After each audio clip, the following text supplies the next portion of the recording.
नमस्कार साथियों, आप सबका पुनः स्वागत है श्रद्धा एस्ट्रो ज्योतिष में। तो आज हम लोग आप लोगों के सामने प्रस्तुत करेंगे अध्याय 2 का श्लोक संख्या 2।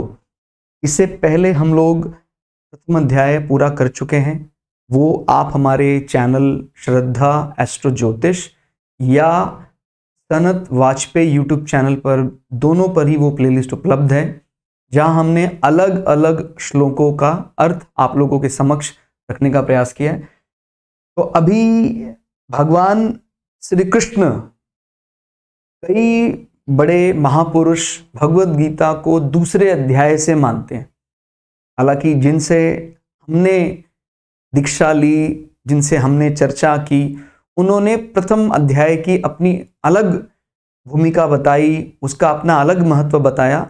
लेकिन जो अब उपदेश वाली चीजें हैं जो हम लोगों को फॉलो करनी है, करनी चाहिए, वो शुरू होती हैं।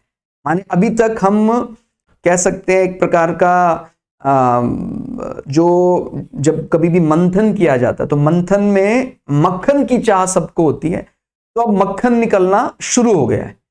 मंथन चल रहा था, उससे पहले हम हल्का हल्का लस्सी देख रहे थे, अंतर होता देख रहे थे प्रथम अध्याय में।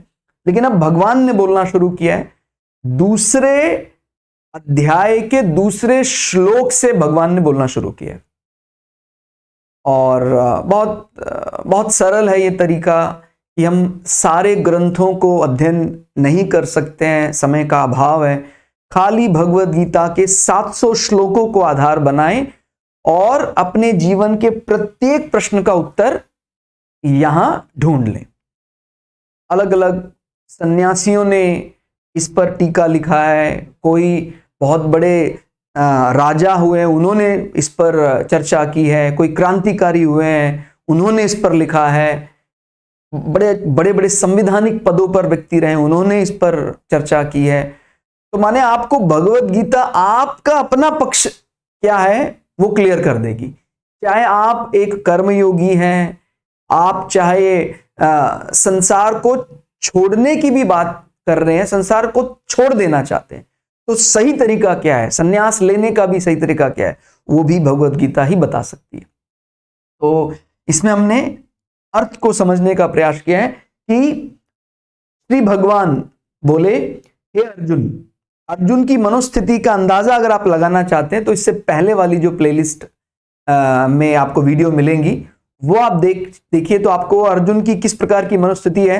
अर्जुन ने अपना गांडीव छोड़ दिया है और अब अर्जुन अपने रथ पर बैठ गया है और एकदम जैसे कोई विद्यार्थी कई बार एग्जाम दे चुका है, टॉपर भी है वो, उसके बाद भी अचानक उसको किसी आने वाली कोई बड़ी उसका भय हो जाता है, तो उसको अंडर एस्टिमेट नहीं होना चाहिए। यही भगवान की उसको सीख है। भगवान यही सिखाना चाहते हैं। भाई जीवन में इतने युद्ध उसने लड़े हैं, ऐसा नहीं कि पहली बार युद्ध लड़ रहा है वो, उसके जीवन में ऐसा हो जाता है। तो अर्जुन को अब भगवान को क्योंकि बहुत ऊंचा उठाना होगा तभी वो युद्ध करने के लिए तैयार होगा, इसलिए भगवान की शब्दावली भी हमें लगेगा थोड़ा सा कठिन हो गई है, थोड़ी सी कठोर हो गई है, लेकिन वो होना जरूरी है। कई बार मोटिवेट करने के लिए, किसी का आत्मबल बढ़ाने के लिए शब्दों की तीक्ष्णता हमें बढ़ानी पड़ती है और उसमें कोई बुराई नहीं है।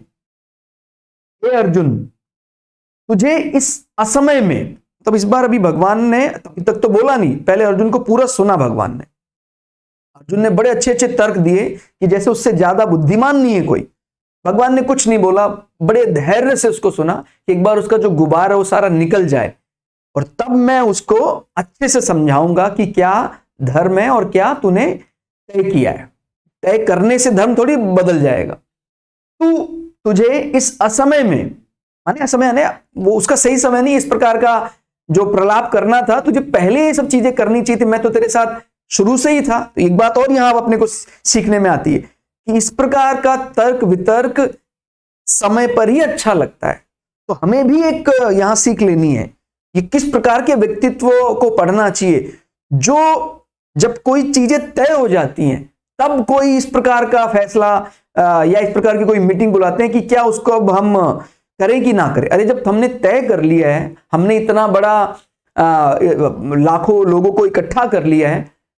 हम ये अपने ऑफिस के लिए कंपेयर कर रहे हैं, हम अपने वर्क प्लेस के लिए कंपेयर कर रहे हैं इस चीज को कि भाई हमने ये सारी बातें अच्छे से बैठ कर तय की कि हम ये प्लान करेंगे, कल एक्शन का समय है या अब 1 घंटे के बाद एक्शन लेना था, तभी आपको कोई भय पैदा हो गया, तो ये चीज सही नहीं। एग्जीक्यूट कर देना चाहिए, क्योंकि हम सिर्फ कर्म के अधिकारी, हम फल की चिंता में ही कर्म करना छोड़ रहे हैं, ये ठीक नहीं है। भगवान बोले, हे अर्जुन, तू इस असमय में, या तो एक एक शब्द अपने आप में बहुत बड़ी नैतिक शिक्षा लिए हुए, तो अपने को कभी भी असमय में इस प्रकार की चर्चा नहीं छेड़नी है। अगर हमें कोई दीक्षा देने वाले भी है तो वो तैयारी पहले होनी चाहिए थी। असमय, तो ये शब्द एक इंडिकेट करता है, क्योंकि कभी भी युद्ध के समय इस प्रकार की दार्शनिक चर्चा ठीक नहीं मानी जाती। असमय में यह मोह किस हेतु से प्राप्त हुआ? भाई अर्जुन को बिल्कुल वो बहुत बड़ा योद्धा है और वो मोह में ग्रसित हो गया। ये मोह बंधन है, ये बहुत हमें पता है। मोह हमसे कई प्रकार के फिर अधर्म करवाता है। हमें लगता है कि यार अपनों से प्रेम करना, इसमें क्या दोष है, लेकिन अगर ये हमें धर्म युद्ध करने से रोक रहा है तो फिर ठीक नहीं है। तो यह मोह किस हेतु से प्राप्त हुआ, आपको ये जानना जरूरी है कि मोह किस हेतु से, क्या कारण है उसका कि अभी वो अचानक आ गया, वो ठीक हो गया। तो हालांकि ये भी एक प्रकार की कह सकते हैं भगवान की आप इच्छा थी या शरारत कह लीजिए, मजाक था, या वो गंभीरता को समझते थे कि भाई अगर मैं वहां लेकर जाऊंगा, जब उनको उनके पितामह और उनके गुरु के सामने रथ को खड़ा कर दूंगा, तभी उनका जो गुबार है वो निकलेगा, और वो निकलना ठीक था। बीच युद्ध में अभी तो बाण चलने शुरू नहीं हुए, बीच युद्ध में जब बाण चलने शुरू हो जाते तब तो और ज्यादा बड़ा संकट आ जाता। तो यहां पर इंडिकेशन है कि भाई इस प्रकार की जब तैयारियां हैं, युद्ध के लिए तैयार हो रहे हैं, इस प्रकार का मोह नहीं आना चाहिए। आपने हजारों लाखों लोगों को धर्म संकट में डाल दिया कि अब आपने तो हथियार डाल दिए, आप ही लोगों को इकट्ठा करके लाए थे, तो आपको तो और बड़ा दोष लगने वाला है, ठीक हो गया। तो यह है मोह किस हेतु से प्राप्त हुआ है, तो उसको आप जरा अच्छे से समझिए कि क्यों आपको ये मोह बंधन आ गया है, कारण क्या उसका जानिए। क्योंकि ना तो यह श्रेष्ठ पुरुषों द्वारा आचरित है। कई प्रकार से व्यक्ति कर्म करता है, कई लोगों को ऐसी चाह है कि मैं ये कर्म करूंगा तो मुझे मरणोपरांत स्वर्ग की प्राप्ति होगी, मोक्ष मिलेगा, बैकुंठ धाम में जाऊंगा। तो ऐसा व्यक्ति स्वर्ग के बारे में और बैकुंठ धाम के बारे में सोचकर विचार करता है, तो कहता है ना तो ये स्वर्ग दिलाने वाला है, और कहता है कि ना ये कीर्ति, यानी अगर हम सामाजिक प्रतिष्ठा की भी बात करते हैं तो भी आप पर यही लोग कहेंगे कि भाई कैसा बुजदिल आदमी है। क्षत्रिय धर्म, क्षत्रिय तो एक बार कोई ललकारता है तो उसका जवाब दिए बिना नहीं जाता, और आप फील्ड में आ गए हैं, लाखों योद्धाओं को इकट्ठा करके आ गए, और अगर आप अब वापस जाएंगे तो आप पर कितना बड़ा एक प्रकार से आरोप लगेगा, इस बात का आपको बिल्कुल भी जानकारी नहीं। तो ऐसा नहीं करना चाहिए आपको बिल्कुल क्षत्रिय धर्म का यहां पालन करना चाहिए। तो ये दोनों बातें हमें समझनी है कि अगर हम लौकिक दृष्टि से समझ रहे हैं तो जो कीर्ति है, माने हमें संसार की दृष्टि से, तो संसार में यश मिलेगा, कीर्ति मिलेगी, और पारलौकिक दृष्टि समझ रहे हैं तो हम स्वर्ग मिलेगा, बैकुंठ मिलेगा, मुक्त हो जाएंगे, इस प्रकार का। कहते हैं ऐसा किसी श्रेष्ठ पुरुष ने किया हो ऐसा मुझे ज्ञात नहीं होता है, ऐसे मुझे ध्यान नहीं आता है कि किसको आप ऐसा फॉलो कर रहे हैं। भाई देखिए, जब भी कभी हम कोई कर्म करते हैं तो हम महापुरुषों का अनुसरण करते हैं, और महापुरुषों के चरित्र को पढ़ने से कई ऐसी बातें भी समझ में आ जाती हैं जो किसी धर्म की संहिता में सीधे सीधे लिखी नहीं है, क्योंकि धर्म तो बड़ा बड़ा सूक्ष्म अर्थ होता है। कई दफा धर्म की लाइन सीधी लिखी है लेकिन उसका जो अर्थ है बड़ा विचित्र होता है वो। तो कहता है आपने जो इस प्रकार की अभी सारी बात की है, ऐसा कोई श्रेष्ठ पुरुष द्वारा आचरित हो ऐसा ध्यान में नहीं आता। तो आपने किसके रेफरेंस से ये ऐसा काम कर दिया, ऐसे कोई बताइए कि अपनी फील्ड में ला के किसी ने मना कर दिया मैं युद्ध नहीं करूंगा, तो वो बात यहां ठीक नहीं जान पड़ती। तो आपको ऐसा नहीं करना चाहिए। तो यही इच्छा अर्जुन की है। और ये दूसरा श्लोक भी अपने को बहुत कुछ सिखा देता है। क्या क्या यहां सीखने वाली बात है? एक तो जब भी कभी हम कोई ऐसा बड़ा प्लान बना रहे हैं, उसको पहले से तैयारी कर लें उसके अच्छे से, और जब वो तय हो जाता है, सभी को आपने बोल दिया है, तय होने के बाद कोई ऐसा बदलाव नहीं करना है जहां पर पूरे के पूरे यस को नो में कन्वर्ट कर दिया जाए, क्योंकि ये तो नो ही हो गया। अब अल्टरेशन एक अलग बात होती है कि भाई हम यहां की बजाय वहां से हमला करेंगे, ऐसे घूमकर जाने वाले हैं, कुछ ऐसे बदलाव। लेकिन हमने पूरे के पूरे हां को ना में बदल दिया, क्योंकि अर्जुन एक खाली मात्र एक व्यक्ति नहीं है, एक सैनिक या एक योद्धा नहीं है। अर्जुन के बैठ जाने से फिर हजारों लाखों उनके मनोबल गिर जाएंगे, क्योंकि वो उनका सबसे दमदार योद्धा है। तो अपने को भी बात याद रखनी है, अगर हम अपने आप को, क्योंकि हम यहां पर पूरी भगवत गीता पढ़ रहे हैं जहां पर हम एक प्रकार से अर्जुन समझकर ही उस ज्ञान को ले सकते हैं। तो आप अर्जुन हैं, आप अगर उस मनोवृत्ति को समझ रहे हैं, तो हमें ध्यान रखना है कि जितने ही लोगों को आपने अपनी बात मनवाई है, और अंततोगत्वा जब वो होने लग जाता है, तब आपकी पूरी की पूरी जो जीवन आपने बताया जीवन ऐसे होना चाहिए, आप उस यश को अचानक नो में बदल देते हैं, तो उन पर क्या बीतेगी। ऐसा मत कीजिए, ऐसा कभी नहीं करना चाहिए। ये सब पहले का विषय था, युद्ध क्षेत्र में ये गलत है, ये हमें सीखना चाहिए। और लोगों के किसी कर्म को करने के अलग अलग प्रकार के, कई लोग सिर्फ लौकिक सुख तक ही सीमित रहते हैं कि मुझे संसार में यश मिलेगा। इसमें एक बात बड़ी विचित्र है, संसार में रहने वालों के लिए सदैव ये शब्द पहले आता है, और परलोक की बात करने वालों के लिए ये शब्द पहले आता है। तो भगवत गीता किसको ज्यादा महत्व दे रही है, लौकिक सुख को कि पारलौकिक सुख को। देखिए, हालांकि इसमें बड़ा विवाद है, सभी कहते हैं कि भाई लोक संसार प्रसन्न, जो दिखता है, जो दिख रहा है, उसको पहले अच्छा करे ना।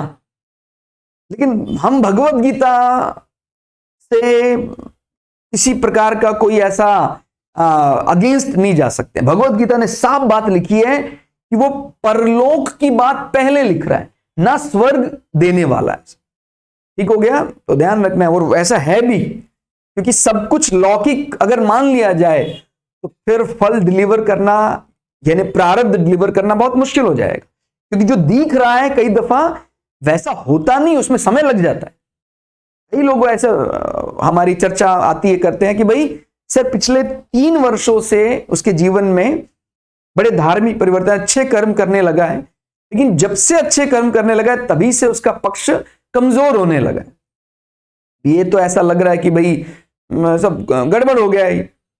लेकिन अगर, क्योंकि हमें मानना ही पड़ेगा, यह काट्य सत्य है कि कर्म फल कभी भी जा नहीं सकता है। अच्छे कर्मों का फल अपने को मिलेगा, तो क्या पता उसके प्रारब्ध ने उसको उस जन्म में ना देकर अगले जन्म में रोका हुआ। लेकिन इसमें कोई दो राय नहीं है, कोई इसमें शंका है ही नहीं कि धर्म पथ पर चलना ही सबसे ज्यादा श्रेष्ठतम कर्म माना जाएगा।